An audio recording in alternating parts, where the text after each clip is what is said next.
Ça, c'est ce que j'ai contre toi. C'est que tu as abandonné ton premier amour. C'est que tu as abandonné ton premier amour. Souviens-toi. Souviens-toi. D'où tu es tombé. Là où tu es tombé. Réponds-toi. Réponds-toi. Et pratique tes premières œuvres. Et pratique tes premières œuvres. Sinon, je viendrai à toi. Je viendrai à toi. J'ôterai ton chandelier. Et j'ôterai ton chandelier. À moins que tu te repens.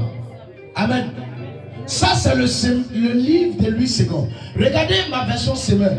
Écoutez ce que la Bible dit. C'est là, elle est très catégorique. Écoutez là ce que la Bible dit dans le livre de Semeur.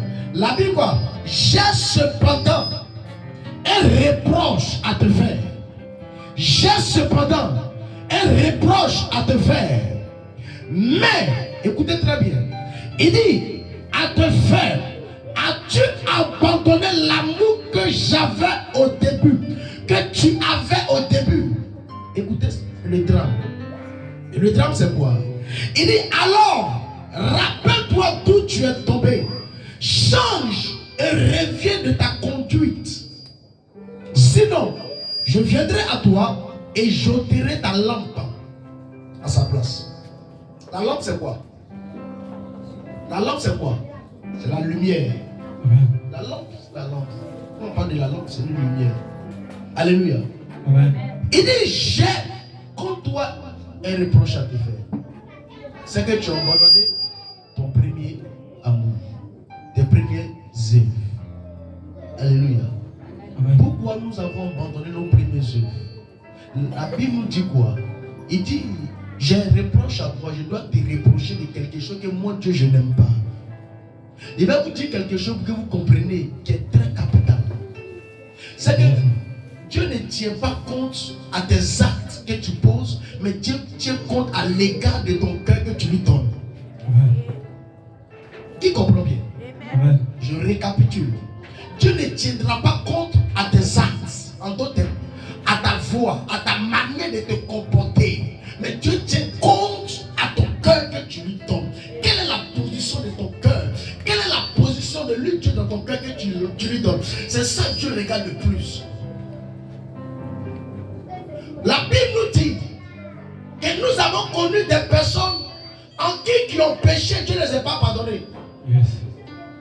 Mais nous avons connu des personnes en qui ont commis plus que là que d'autres ont commis, mais Dieu les a pris l'homme au cœur. La Bible dit que David était le plus grand pécheur. David était le plus grand meurtrier. David tue la femme, tue le mari de quelqu'un pour épouser la femme d'autrui. Écoutez très bien. David commet des choses abominables. Mais la Bible nous dit, Dieu dit à David, tu es celui qui désire mon cœur. Tu es celui qui fait battre mon cœur. Tu es celui par qui, lorsque je dors, j'arrive à dormir paisiblement. Parce qu'avec toi, je n'ai pas de doute. Avec toi, je ne crée pas. Ce n'est pas ton comportement qui me frappe. Parce qu'avant que toi, tu ne sois créé, moi je connais. Avant que toi, tu ne pratiques de tel péché, je te connais. Il y a des péchés parfois, lorsque tu pratiques, et tu vas voir que le péché prend de l'ampleur sur toi. Mais après cela, Dieu te donne la force de te relever. Amen. De te relever. De te relever. Amen. Mais pourquoi il te donne la force de te lever? C'est parce que il sait que tu es une pécheresse. Mais il dit, ce que j'ai contre toi, ce n'est pas ton péché. Ce que j'ai contre toi, ce n'est pas ta manière de parler. Ce que j'ai contre toi, c'est que tu as abandonné ton premier quoi? Amour. Il parle d'amour, pas du cœur.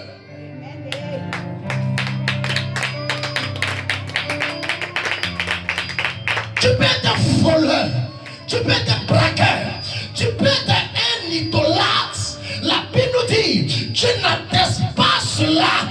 Pourquoi? Parce qu'il t'a donné, il dit 7 fois le juste tombe, 7 fois le juste se relève. Ça veut dire, 7 fois tu vas pécher, 7 fois tu vas te repentir. Dieu ne tient pas compte. Mais son problème ici, quelle est la position qu'il occupe de ton cœur?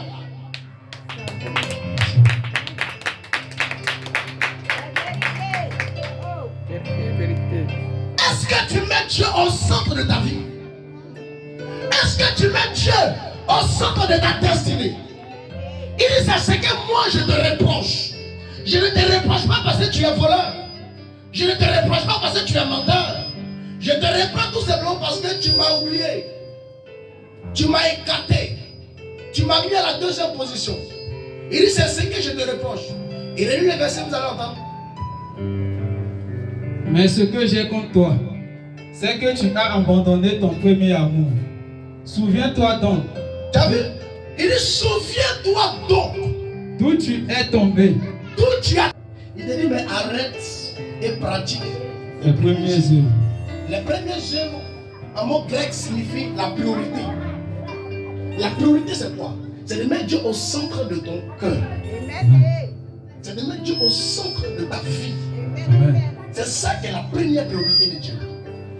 Sinon, tu peux te repentir aujourd'hui, Seigneur, j'ai péché, pardonne-moi. Il te pardonne. Mais tu penses que quand il va te pardonner, ça veut dire que tu n'as plus péché. Il sait que tu vas pécher encore. Il sait que tu vas recommencer encore. C'est pourquoi il dit, cette fois, je te pardonne son amour. C'est que tu préfères ton travail que lui. Tu préfères ton mari que lui. Tu préfères tes enfants que lui. Tu préfères ton intérêt que lui. Voici le problème que Dieu te reproche. C'est que tu es ingrat.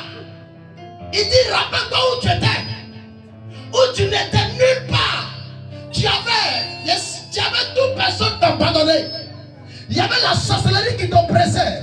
Tu n'avais pas de quoi vivre. Tu étais outragé. Tout le monde t'avait renié en ce temps. Parce que tu pensais que tu avais ton amour pour tes amis, pour ton travail, pour ton patron, pour toutes ces personnes que tu considérais plus mieux que lui.